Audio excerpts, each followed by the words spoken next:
मणिपुर के बिगड़े हालात पर काबू पाने के लिए गृह मंत्री अमित शाह ने इन दिनों वहां डेरा डाला हुआ है। शाह लगातार समाज के अलग अलग तबके के लोगों से मिल रहे हैं। आज भी उन्होंने राज्य के कई हिस्सों का दौरा किया। अमित शाह के मणिपुर दौरे में किस तरह शांति बहाली का प्रयास किया जा रहा है, आइए देखते हैं ये खास रिपोर्ट। अपने 3 दिन के मणिपुर दौरे पर बुधवार को गृह एवं सहकारिता मंत्री अमित शाह ने भारत म्यांमार सीमा पर मोरेह और कंगपोकपी इलाकों का दौरा किया।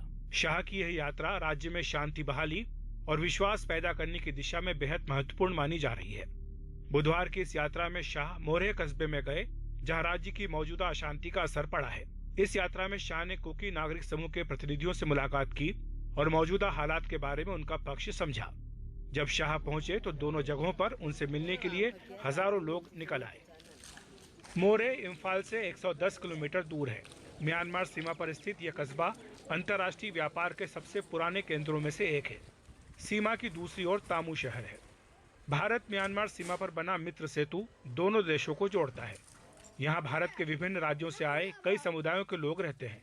साथ ही मणिपुर के मैतेई और कुकी समुदाय के लोग भी यहाँ हैं, जो दशकों से साथ रहते आए हैं।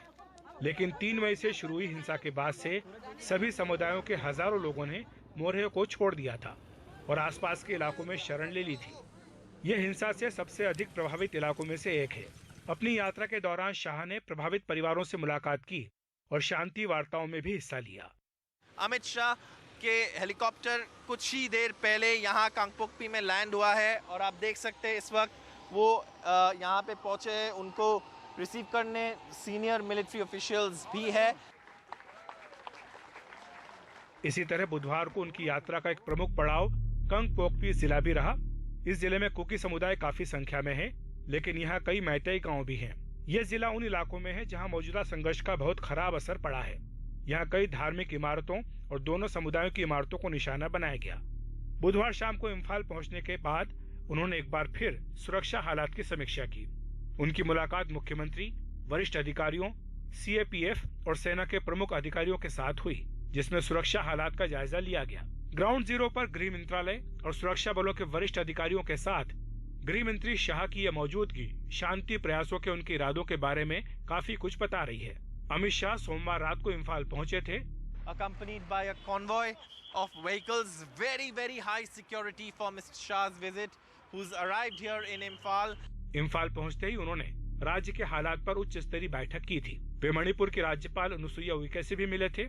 मंगलवार भी उनका व्यस्त कार्यक्रम रहा। उन्होंने मैतेई समुदाय की महिलाओं से चर्चा की।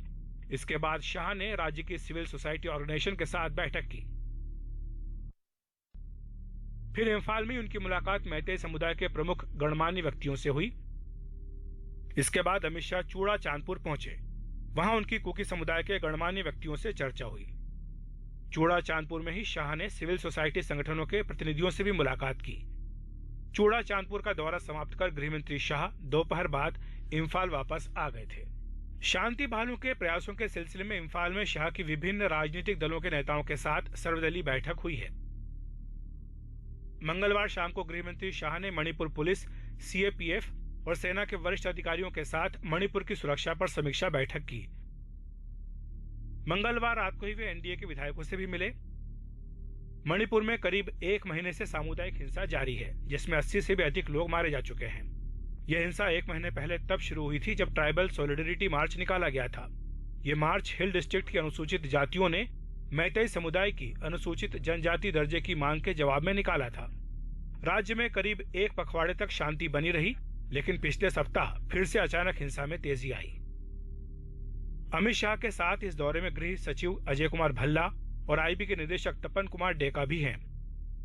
मणिपुर में कैबिनेट की बैठक के बाद राज्य में शांति बहाली के लिए 5 महत्वपूर्ण निर्णय किए गए हैं। इनमें कानून व्यवस्था की स्थिति में तुरंत सुधार करना, राहत कार्यों में तेजी लाना, हिंसा में मृतकों के परिवार वालों को मुआवजा और अफवाह फैलने से रोकने के लिए संचार साधनों की बहाली प्रमुख है। अपनी यात्रा के दौरान गृह मंत्री शाह ने अधिकारियों को निर्देश दिए हैं कि राज्य में शांति में बाधा डालने वाली गतिविधियों से सख्ती से निपटा जाए। राज्य में हुई हिंसा की CBI जांच का आश्वासन भी दिया गया है। 10 आदिवासी विधायकों ने आदिवासियों के लिए अलग राज्य की स्थापना की मांग की है। इस पर गृह मंत्री शाह ने 2 टूक कहा कि मणिपुर की क्षेत्रीय अखंडता से कोई समझौता नहीं किया जाएगा। अपने मणिपुर दौरे में गृह मंत्री शाह ने सिविल सोसाइटी के नुमाइंदों से शांति बहाली में सक्रिय भूमिका निभाने की अपील भी की है। उन्होंने ये भी वादा किया है कि विवाद का राजनीतिक हल जल्दी ही ढूंढा जाएगा। आदिवासी बहुल चूड़ा चांदपुर की अपनी यात्रा के दौरान एक बैठक में अमित शाह ने नेताओं से हिंसा पर सक्रियता से काबू पाने की अपील की। उन्होंने भरोसा दिलाया कि राज्य के आदिवासी समुदाय को जल्दी ही 20 टन चावल उपलब्ध कराया जाएगा। इस यात्रा के दौरान गृह मंत्री अमित शाह लगातार समाज के सभी तबकों के लोगों से मिले हैं। वे इस दौरान राज्य में शांति बहाली के लिए लगातार सुझाव भी इकट्ठे कर रहे हैं। ब्यूरो रिपोर्ट के साथ अखिलेश शर्मा, एनडीटीवी इंडिया। इस बीच राहत शिविरों में शरण लिए लोगों को उम्मीद है कि गृह मंत्री अमित शाह के दौरे से शांति बहाली होगी और वे अपने घरों में वापस जा सकेंगे। ऐसे हजारों लोग हैं जो अपने घरों को छोड़कर राहत शिविरों में हैं।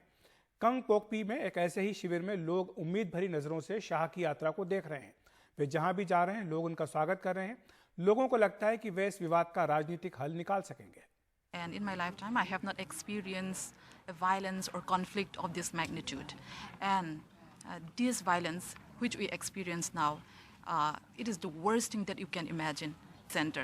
And our Honorable Home Minister, he is visiting our town today, and I hope that he will bring and he will have the political willingness to bring a permanent and peaceful solution for both the community. With the Home Minister's visit, we are banking on him to bring about a solution for everyone here. So, yeah, the future is so bleak for us. और हमारे सहयोगी नीता शर्मा हमारे साथ जुड़ रही है इस खबर पर अधिक बातचीत करने के लिए। नीता, अभी तक जो दौरा रहा है गृह मंत्री अमित शाह का, जमीन से क्या रिपोर्ट मिल रही है, क्या इसका असर रहा है मणिपुर में? अभी बहुत जल्दी है ये कहना कि इसका असर क्या रहा है अखिलेश, लेकिन जब से वो वहाँ पर पहुंचे हैं तब से हिंसा वहाँ पर नहीं हुई है। क्योंकि हमने देखा था लगातार जो पिछली 3 मई को शुरू हुई थी वो कहीं ना कहीं छुटपुट जो घटनाएं हैं वो हो ही रही थी। लेकिन ये बताया जा रहा है कि जब से अमित शाह वहाँ पे गए हैं तो काफ़ी जो लॉ एंड ऑर्डर की जो मशीनरी है वो काफ़ी जो है वो काम सही से कर रही है। ऐसा जो है रिपोर्ट्स जो हैं वो होम मिनिस्ट्री पहुँच रही है। दरअसल जो केंद्र सरकार है वो 3 pronged अप्रोच लेकर चल रही है। जहां तक मणिपुर सिचुएशन का सवाल है, पहला ये कि जब सस्पेंशन ऑफ ऑपरेशंस हुआ था, जब जो इंसर्जेंट्स हैं उन्होंने सरकार के साथ एक समझौता किया था, तब वो अपने कैंप्स में वापस चले गए थे, लेकिन उन्होंने अपने हथियार जो हैं वो नहीं छोड़े थे। तो जो अकाउंटिंग फॉर है कैंप्स के में जो इंसर्जेंट्स हैं उनकी और साथ में उनके जो हथियारों की जो अकाउंटिंग फॉर है वो आर्मी और असम राइफल के जो लोग हैं वो कर रहे हैं। एक तरफ ये कवायद चल रही है, दूसरी तरफ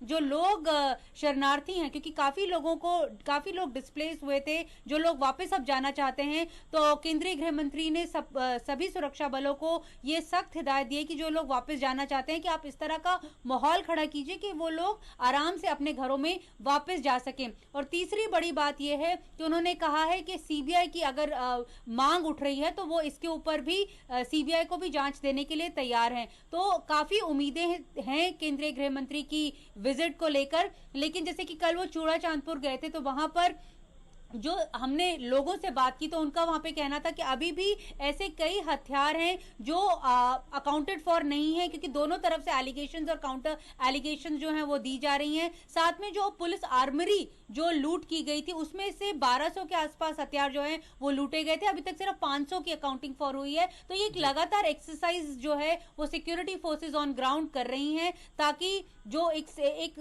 सुरक्षा का माहौल जो है वहां के लोगों को दिया जा सके।